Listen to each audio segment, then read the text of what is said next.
आज मैं आप लोगों के पास सिंप्लीफिकेशन का कुछ क्वेश्चन लेके आया हूं जो कि हर कंपटीशन में आते हैं और इंपॉर्टेंट जितने पैटर्न है सिंप्लीफिकेशन के रूट वाले और वो भी इनफिनाइट टर्म्स या किसी भी टाइप का टर्म्स हो, इनफिनाइट नॉन इनफिनाइट, जो फैक्टर हो जाए नॉन फैक्टर हो, जो कंटिन्यूअस प्लस में चले या माइनस में चले, प्लस माइनस में चले, जितने पैटर्न है जो इंपॉर्टेंट है मोस्ट इंपॉर्टेंट क्वेश्चन वही लेके आया हूं और आप इसे देखते साथ ही हल कर देंगे। आपको टाइम नहीं लगेगा, 1 सेकंड या 2 सेकंड, ज्यादा ज्यादा 5 सेकंड लगेंगे, उससे ज्यादा क्वेश्चन में नहीं लगेगा। हम इसके बेसिक मेथड पे नहीं जाएंगे कि बेसिक कैसे सॉल्व करना है, बेसिक से भी आएगा आंसर, लेकिन कंपटीशन में हमें बहुत जल्दी सॉल्व करना है। तो चलिए आते हैं ट्रिक के लिए।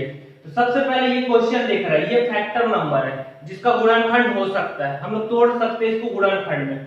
अब सबसे पहला चीज हमें इस प्रकार तोड़ना है कि दोनों के बीच गुणा करने पे तो हमें 6 मिले, लेकिन दोनों के बीच का अंतर केवल एक ही होना चाहिए। जैसे हम 6 को कई प्रकार से तोड़ सकते हैं, जैसे फर्स्ट क्वेश्चन है, फर्स्ट क्वेश्चन को जो 6 है अंदर में, ये वाला 6, इसको हम कई प्रकार से तोड़ सकते हैं। लिख सकते हैं 1 गुणित 5, दूसरा क्या लिख सकते हैं 1 गुणित, पहला 1 गुणित 6, दूसरा क्या लिख सकते हैं 6 गुणित 1, और क्या लिख सकते हैं 2 गुणित 3। इस प्रकार का हम कई प्रकार से लिख सकते हैं, लेकिन हमको गुणनखंड या फैक्टर इस प्रकार करना है कि ये जो दोनों डिजिट है इसके बीच डिफरेंस केवल 1 का हो, केवल 1 का। तो हम इसको देख के बता सकते हैं कि ये 6 कितने में टूटेगा, 2 into 3 में टूटेगा और दोनों के बीच डिफरेंस कितना है 1। ये फैक्टर वाले क्वेश्चन में जिसके फैक्टर हो जाते हैं। नॉन फैक्टर में भी जाएंगे, जैसे 17 हो गया और क्या हो गया 7 हो गया, इस टाइप के रूट के अंदर और इनफिनाइट टर्म्स दिए हो उस क्वेश्चन पे भी जाएंगे। अब इस क्वेश्चन में कुछ नहीं रखा है, हमको दो ही बात पे ध्यान देना है, एक तो फैक्टर करना है, गुणनखंड करना है, लेकिन गुणनखंड में अंतर 1 से ज्यादा ना हो, बस दो ही चीज पे। उसके बाद हमारा आंसर सामने है। अब हम इस 6 को क्या लिख सकते हैं 2 into 3, इसका कोई मतलब नहीं है। अब यदि यह पॉजिटिव चिन्ह है तो हम बड़ी वैल्यू को लेंगे आंसर, और यदि यह नेगेटिव चिन्ह है क्वेश्चन में तो हम छोटी वैल्यू को लेंगे आंसर। तो हमको आंसर पता चल गया, पहले वाले का आंसर क्या हो गया है 3, 3 दूनी 6। उसी प्रकार सेकंड वाले का आंसर क्या होगा, ये 12 है, कितने में टूटेगा 4 गुणित 3, 4 दिया क्या हो गया 12। अब इसमें देखिए इसमें सब में क्या है प्लस चिन्ह है, प्लस चिन्ह है तो हम कौन सी वैल्यू को लेंगे बड़े वाले को, बड़ा क्या है 4 है, तो इसका आंसर क्या हो गया 4। उसी प्रकार 110 हम लोग इस प्रकार तोड़ना है कि गुणा करने पे 110 है और दोनों के बीच का डिफरेंस कितना होना चाहिए 1। तो कितने बार में टूटेगा 11 दाहम 110। अब दोनों का डिफरेंस कितना है, डिफरेंस है 1। अब देखिए इसमें कहेगा चिन्ह माइनस का, इसमें तो प्लस का था, अब इसमें माइनस का चिन्ह है, तो माइनस का चिन्ह तो छोटे वाले डिजिट उसका क्या हो जाएगा आंसर। तो ये आंसर क्या हो जाएगा 10। फोर्थ नंबर का बताइए 42 दिया हुआ है, क्या आएगा आंसर 42 कितने में ब्रेक होगा या कितने में टूटेगा 7 छक्के 42, 7 गुणित 6। अब इसका आंसर बताइए क्या होगा, प्लस में है पूरा, प्लस में है तो क्या आएगा बड़ा वाला संख्या, बड़ा वाला संख्या क्या है 7। नेक्स्ट रूट 30, रूट 30 कितने में टूटेगा 6 पंचे 30, दोनों के बीच में डिफरेंस है 1, बड़ा वाला आंसर, आंसर 6। 56 कितने में टूटेगा 8 सत्ते 56, दोनों के बीच का अंतर 1, चिन्ह काहे का है माइनस का, तो छोटे वाला, तो आंसर क्या हो गया 7। हम देखते साथ क्वेश्चन को सॉल्व कर सकते हैं, टाइम नहीं लगेगा। ये क्या था फैक्टर हो जा रहा था, ये सब टूट रहे थे। अब नेक्स्ट पैटर्न के क्वेश्चन में आते हैं, जैसे कि रूट 7 हो गया, ये फैक्टर होगा क्या, किसी के टेबल में आता है 7 नहीं आता, इसका कोई गुणनखंड नहीं है। अब उस पैटर्न के क्वेश्चन पे आते हैं, चलिए अब आते हैं नॉन फैक्टर नंबर। अब देखिए रूट 17 प्लस रूट 17 इंफिनाइट तक गया हुआ है, उसी नीचे रूट 13 माइनस में दिया हुआ इंफिनाइट तक, दोनों पैटर्न है, एक प्लस का है और एक माइनस का है, ठीक है। और ये क्या है नॉन फैक्टर नंबर है, ये फैक्टर नहीं होगा। अब फैक्टर नहीं होगा, जब गुणनखंड नहीं होगा तो हम तुरंत इसे कैसे हल करें, ये भी सोचने वाली बात है। तो लॉन्ग मेथड में जाने की कोई जरूरत नहीं, इसके लिए आपको एक फॉर्मूला बस याद करना पड़ेगा, फॉर्मूला याद करना पड़ेगा root 4a plus 1/2 plus minus 1। ठीक है, इस पर ध्यान मत दीजिए, हम लोग को इसको बस निकालना है। √4a प्लस 1/2, जहां a की वैल्यू ये जो डिजिट दिया रहेगा वही रहेगा, जो क्वेश्चन पे जो डिजिट दिया रहेगा, क्वेश्चन पे जो डिजिट दिया रहेगा वही डिजिट a की वैल्यू होगी। अब चलिए सॉल्व करते हैं, देखते साथ आंसर। फर्स्ट वैल्यू √4a के जगह कितना हो गया 17 प्लस 1/2।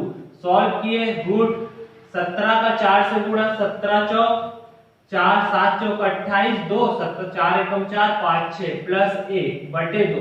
तो ये क्या हो गया वर्गमूल 69/2। ये हमारा आंसर नहीं है। ठीक, ये तो आ गया फॉर्मूले से। अब यदि क्वेश्चन पूरे प्लस में हो तो यहां पर क्या कर देंगे +1। यदि क्वेश्चन पूरे माइनस पे हो तो हम क्या कर देंगे -1। हम और पैटर्न में भी आएंगे, जिसमें सीक्वेंस बदलेगा, प्लस माइनस ऐसे चलते जाएगा, उसमें भी आएंगे। चलिए, पहले का आंसर क्या हो गया √69 प्लस 1/2, पहले का ये आंसर हो गया। अब सेकंड पे आते हैं। सेकंड क्या है 13। अब हम a की जगह क्या रख देंगे 13 रख देंगे। 13 रखेंगे तो क्या होगा √13 इंटू a, 13 इंटू क्या 4 इंटू 13 प्लस 1/2।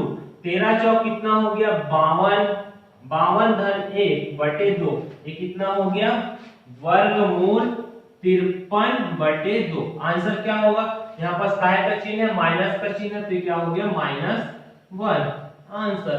Simple question.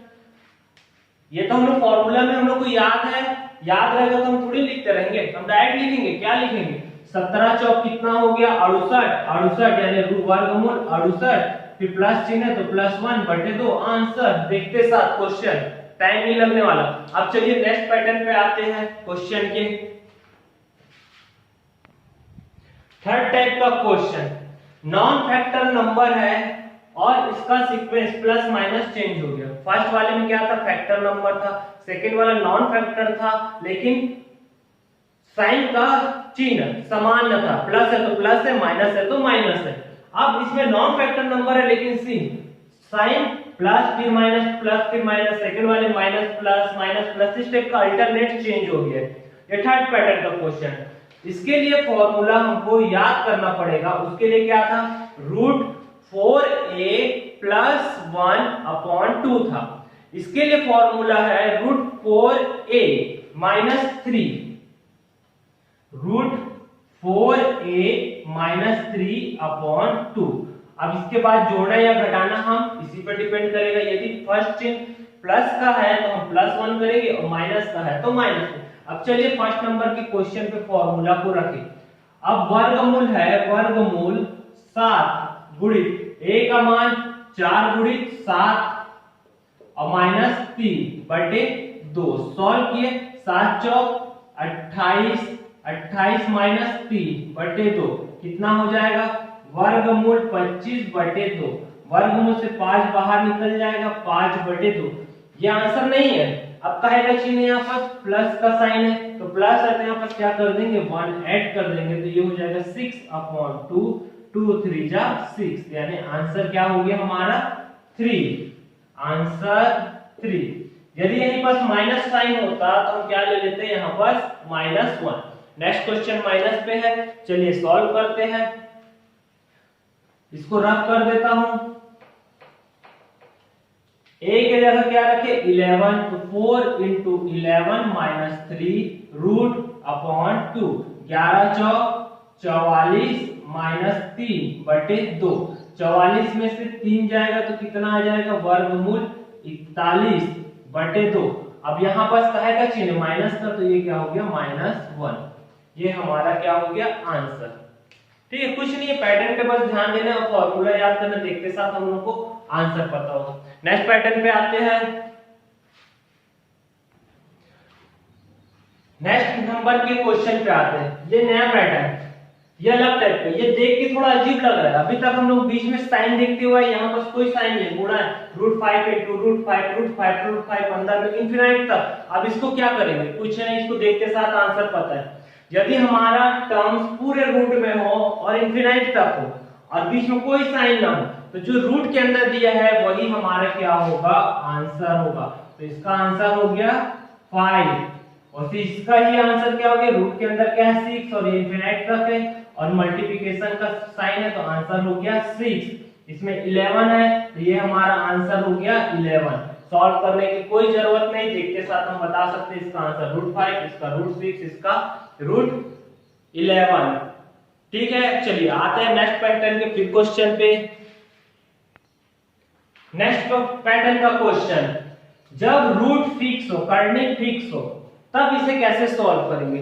जब कर्णिक फिक्स होगा तो इसे हम कैसे सॉल्व करेंगे। देख के थोड़ा अजीब लग रहा है, अभी तक हम लोग मल्टीप्लिकेशन में भी देखे थे, ये पूरा दिख रहा था और ये पूरा दिख रहा था, तो हम डायरेक्ट आंसर लिख देते थे 2, लेकिन वहां पर क्या था, इनफिनाइट टर्म्स थे। यहाँ पर इनफिनाइट है क्या, नहीं तो पता चल रहा डाल के आ गए, रूट दिख रहा है, चलो √2 डाल के आ गए, तो ऐसा नहीं है।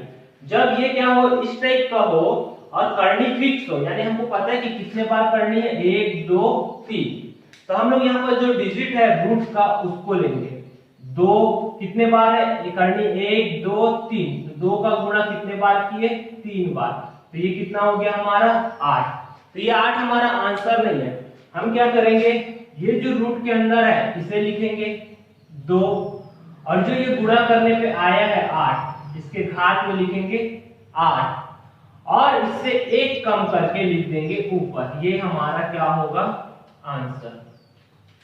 ठीक है, कुछ नहीं, कितने बार रूट है उसको देखेंगे, 1 2 3, तो 3 बार 2 का गुणा कितना आ गया 8, जो अंदर में है करनी के 2 8 और पूरे के घात में 1 कम करके लिख देंगे। उससे नीचे वाले का आंसर क्या होगा, कितने बार रूट है, 1 2 3 4, तो क्या होगा 2 गुणित 2 गुणित 2 गुणित 2, 2 दूनी 4, 4 दूनी 8, 8 दूनी 16, तो आंसर क्या हो गया 5 की घात 16, और इसके ऊपर में 1 कम करके लिख देंगे, तो आंसर क्या हो गया 15/16, 5 की घात 15/16।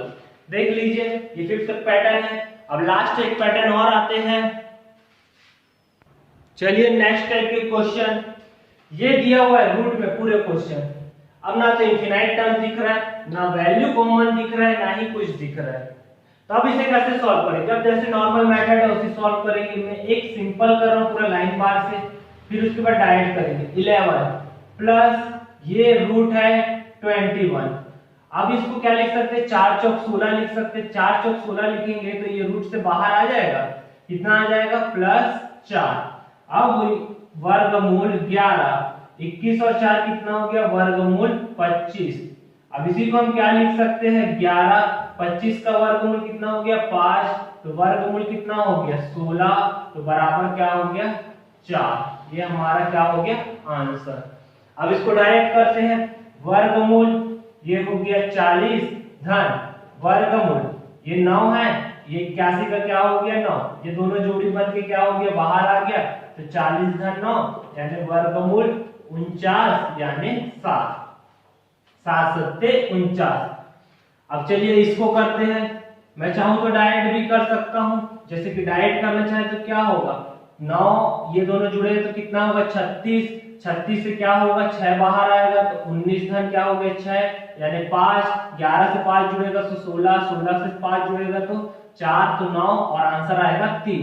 लेकिन मैं आप लोगों को स्टेप में बता देता हूं सॉल्व करने के लिए, फिर आप लोग उसको डायरेक्ट कर सकते हैं अपने काउंटिंग के हिसाब से। 11 धन वर्गमूल 19, ये दोनों क्या हो गए 36, तो 36 का 6 बाहर आ गया, वर्गमूल 5 धन वर्गमूल 11, ये दोनों 19 से 6 25 का 5 बाहर आ गया, तो वर्गमूल 5, 11 4 16 का 4 बाहर आ गया, वर्गमूल 9 और आंसर आ गया 3। जो देखते साथ सॉल्व हो जाएगा, बस हमको काउंटिंग सही होना चाहिए। ये आज तो कुछ इंपॉर्टेंट क्वेश्चन लेके आया था सिंपलीफिकेशन के, जो हर बार कंपटीशन में आते हैं। आप लोग आज का क्लास बहुत अच्छा लगा होगा तो चैनल को सब्सक्राइब कीजिएगा और ज्यादा से ज्यादा फ्रेंड्स को शेयर कीजिएगा। ये शॉर्ट एंड स्वीट ट्रिक जो कि केवल 5 पैटर्न के क्वेश्चन मिलेंगे, उससे ज्यादा पैटर्न के नहीं मिलेंगे रूट के में, हम देखते साथ उसे सॉल्व कर सकते हैं। तो चलते हैं, मिलते हैं नेक्स्ट क्लास में और भी क्वेश्चन के साथ। Okay, thank you, bye.